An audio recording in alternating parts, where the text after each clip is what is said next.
Hello, this is Dr. Karen Schwartzkopf-Genswein with Agriculture and Agri-Food Research Centre in Lethbridge, Alberta. I'm a research scientist in beef cattle welfare that does research for the beef industry as well as the public. My presentation today will be facility design and transport procedures to minimize carcass bruising. Let's first start with a definition of carcass bruising. Carcass bruising is an impact injury that can occur at any stage in the beef production chain. The greatest effect on carcass quality is if the injury occurs within 48 hours of slaughter, where the damage is visible and results in significant trim losses. It is recommended that cattle should be marketed in a manner that minimizes the number of times they are handled or restrained immediately prior to slaughter. More with cattle handling. Low stress handling has been shown to improve meat quality and reduces carcass bruising, and there has been several studies actually showing this. Handling during loading and unloading has been shown to be more stressful than transport itself. So we know this by measures of elevated cortisol, which is a stress hormone that we can measure in the blood. Looking also at their heart rate. So heart rate is higher during those times of loading and unloading than when they're just on the truck itself. Creatine kinase and lactate levels also are indications of muscle damage and dehydration for those animals. So all of those measures are elevated during loading and unloading. This is one reason why offloading for the rest of those animals during long transport has been brought into question, because perhaps the effect of loading and unloading is so stressful that it may not be of benefit to the animals to be offloaded unless they are rested for a significant period of time. And this is still a research question that we have to further look into. Cattle that are handled roughly will also associate handling with fear and resist entering the same location in the future. So if you've been handling your animals in a rough manner, it may take longer to move them through the facility or load them on subsequent occasions. What about the effect of abusive handling and the public eye? This is one thing, in addition to the effects and losses on carcass bruising, that we have to be very aware of as an industry. Over the last 5 years, meat processors such as Cargill and JBS have invested significant capital money into video monitoring systems in their plants. Well, why is this? We know, first of all, we're concerned about meat quality, and again, the link, a strong relationship between quality of handling and quality of the meat that comes from that. The second point is they need to monitor handling at the plant, so all of those critical control points where the animals go through, they can be very confident that those animals are being cared for and handled appropriately with the utmost in animal welfare and animal care. Well, what happens when you are not conscious about your handling practices? And here's an example, consequences of bad handling. The Westland Hallmark case, many of you may remember, in January of 2008. This came out of an undercover video from the Humane Society of the U.S. That video recorded at the Westland Hallmark plant, and showing an extreme case of abuse where an non-ambulatory animal was dragged to slaughter with a front end loader. This video was then released onto YouTube and obviously hit the media and the public's eye. The plant, because of this, was shut down by the USDA. It so happened that Westland Hallmark was a major supplier of the USDA school lunch program, so there were additional consequences showing a non-ambulatory animal going into the food chain, and so this was linked to food safety in the school lunch program. It happened to be the largest recall, so over 143 million pounds of beef were recalled from that school program in U.S. history, costing U.S. taxpayers over $1.5 million, and the company was put into bankruptcy, obviously, because of that. Now, this incidence is terrible in itself, but if you look further, the loss this loss did not include the intangible costs associated with the loss of consumer confidence in beef products. So handling, as well as being important for carcass bruising, has a whole other aspects of perception and the public eye about how animals are handled in the industry. Well, let's talk about good facility design. Most of you know and have heard Temple Grandin's name, and she's has been an instrumental point in the developing and designing of some of these facilities, and her designs are seen throughout the internet in many places where they can easily be accessed. She's published a significant amount of information on handling facilities and facility design, and her suggested designs actually take into account cattle behavior for optimal handling, and this in turn reduces stress and animal injury. So her designs take into account animal movement, animal perception, point of balance, and all of those things can be seen on her website and will not be covered under this presentation. Links to useful websites on appropriate facilities design for beef cattle are here at Temple Grandin's home website below, and then also through the American Meat Institute, which heavily use her designs. Well, let's talk about some of the major design features that should be incorporated as part of good handling facilities. Facilities should be constructed with solid sides. The chutes should be constructed with solid sides, and that's anywhere where you handle cattle, whether it's on farm, at the auction, or at the abattoir. So what do these solid sides do? They actually prevent cattle from balking or being frightened by handlers or other activity that happens outside of the chute. So it blocks their vision so that they're not frightened by a lot of activity happening around them.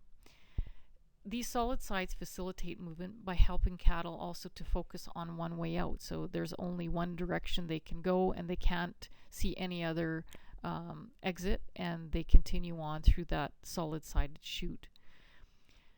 How does this link to bruising? Well, improved cattle movement reduces poor and rough handling, and obviously the bruising that's associated with pushing an animal too hard or striking an animal to move if it's balking in the system. Another design feature that's very important and is very useful and has become really an industry standard is the use of the curved solid-sided chute. So the curve is believed to facilitate movement by taking advantage of the cattle's natural circling behavior. And these designs really benefit farms or abattoirs that have unskilled labor that are not used to handling cattle and don't understand the principles of cattle behavior, and also in areas where there is a lot of visual distraction for the cattle. Another important design feature is the use of non-slip flooring in any of our facilities. So any place or location within a facility that can cause an animal to slip and fall has the potential to increase carcass bruising. When concrete floors are covered with snow, ice, mud, feces, and urine, they can be extremely slippery. Methods of improving cattle footing include things like placing grooves in concrete floors at the time that they're being poured, or running a rough brush or broom over that floor so that there's not that smooth surface that the animals have to negotiate and can become slippery. Also, the use of metal grids made of rebar at the exit of the chute or handling facility are helpful, and also the use of sand or dirt can reduce slippery surfaces. Another design feature are use of rubber mats, and you can see in the picture I have here on the slide, people have become very creative about creating these mats, and the one you see is interwoven tires that have been made into a mat, and these mats have been shown to reduce hoof damage in cattle as well. What about maintenance of facilities and handling equipment? This is an extremely important part.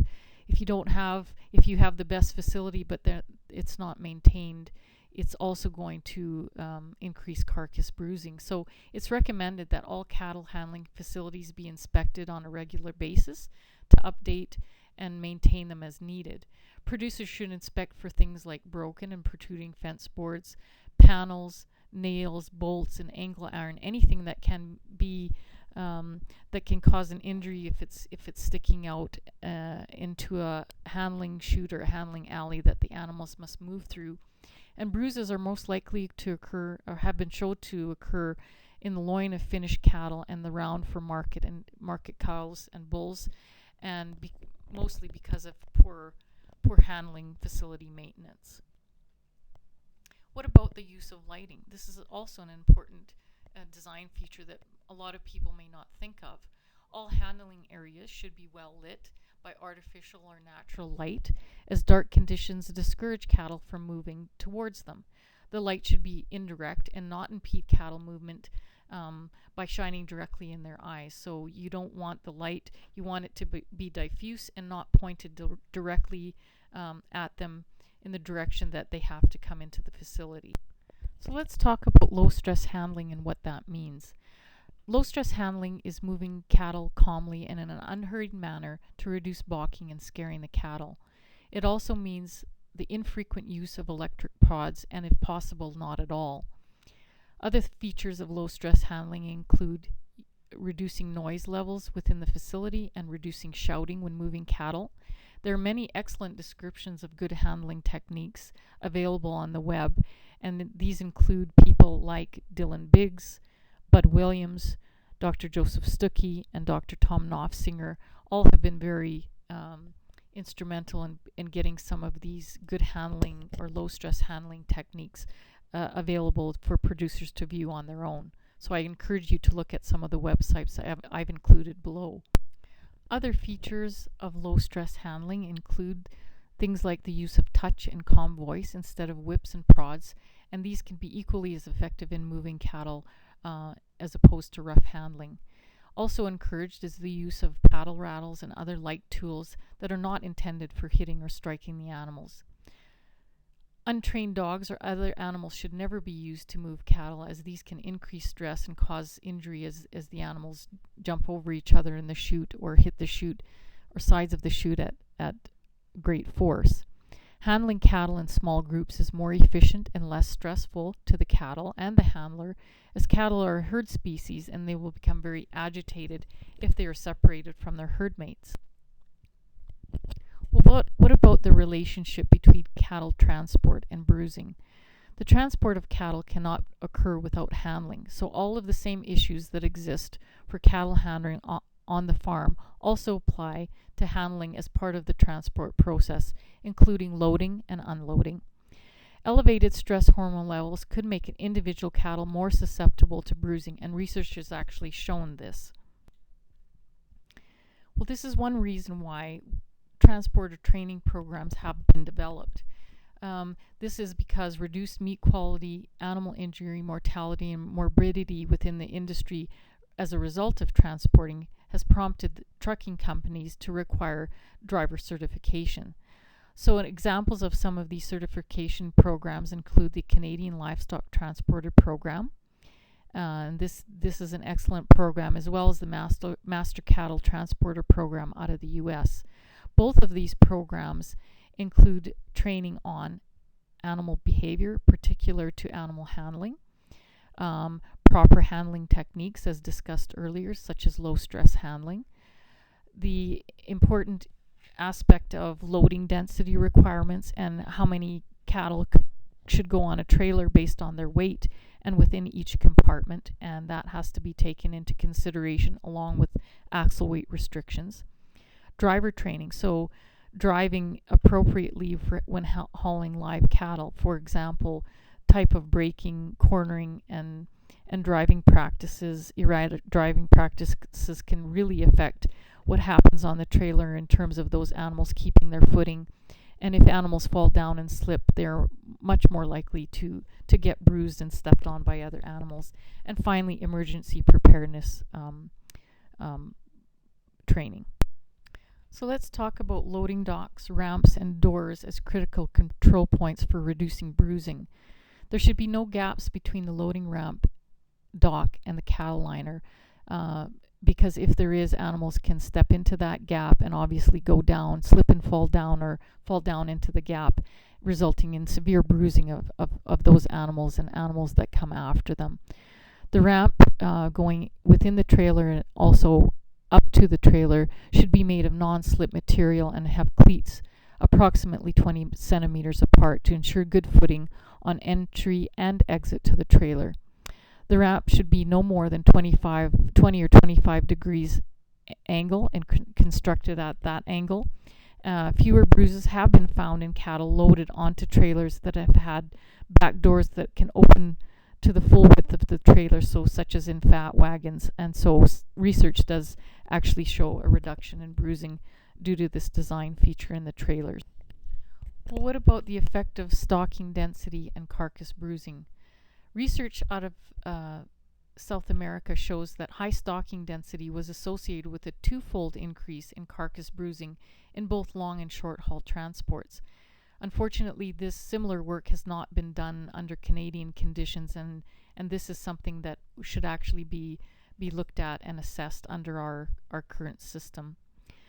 Loss of balance, shifting position, and falling all increased as loading density was increased from 448 to 585 kilograms per meter squared.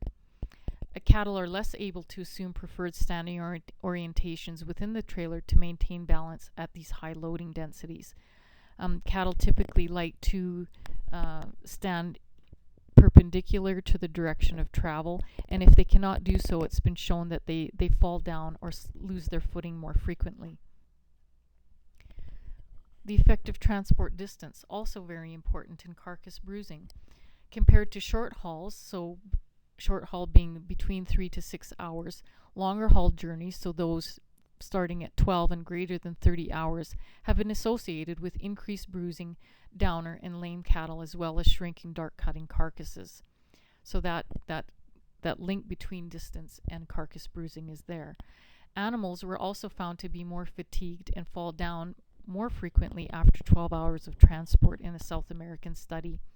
In addition, an 8-hour rest stop with feed and water during a 36-hour journey was found to reduce severe bruising and prevent cattle from falling. Just want to discuss a little bit about the relationship between poor welfare outcomes during transport, and as was alluded to in the prior slide. Here's some recent work that my group has done on cattle transport, the benchmark transport survey. And it shows that cattle transported longer than 30 hours had a greater likelihood of becoming non-ambulatory and lame. And if you look at the graph on the immediate right-hand side of this bullet point, you can see that along the x-axis there's time on truck in hours, and the probability of becoming, and we'll focus on lame and downers, greatly increases after this 30-hour mark. So these are important factors when considering how to reduce carcass bruising, as obviously animals that become non-ambulatory and lame have a greater likelihood of going down and having bruises. In addition to this, also related to stocking density and temperature. So looking at stocking density, the graph immediately below the bullet point here shows that at loading densities that are too high or too low, we get greater incidence of downers and downers on the trailer, essentially. And again, this is directly related to carcass bruising. And finally, a point on temperature. Animals that are transported at mean temperatures below -15 and above 25 degrees Celsius also showed a greater probability of going down in the trailer. And so this, again, has direct relationship to carcass bruising if those animals go down. So what about the effects of driver skill and driving quality on carcass bruising? Well, it's well known that untrained or careless driving can result in increased carcass bruising, and some examples of these are sharp cornering, rapid acceleration and deceleration, hard braking, poor handling during loading and unloading, and over and under loading according to the loading density requirements. So any animal that's loaded too loosely or too densely can lose their footing, and this can result in animal going down and being stepped on. Also, the use of internal gates helps to reduce carcass bruising, and that's because, again, in a smaller space, if an animal goes down, it affects fewer animals as opposed to a larger space where more animals could be affected. Well, what about the effects of horns and animal condition? It's very easy to see how horned cattle can have twice as much bruising as unhorned cattle in a trailer at the time of slaughter. The differences in research have shown this. It was believed that horn tipping was a way of reducing bruising, but in fact, research has shown that this does not reduce carcass bruising. And again, it's easy to see why this may happen, as you still have an object that can go into the side of another animal. Final point here is that cull cows are more susceptible to bruising due to poor condition. You can see the cow on the slide. On the left-hand side of the slide is in poor body condition. She doesn't have much fat reserve, and she's most likely stressed. And that relationship between stress and susceptibility to carcass bruising has been indicated earlier in this presentation. I would like to conclude by saying that producer education and research will continue to help reduce carcass bruising, and although most of us know where these critical control points are and what we need to do to reduce bruising, it's always good to be reminded of where these things can occur and to have that in our mind when we're handling cattle. And finally, further improvements will be achieved through welfare and meat quality audits.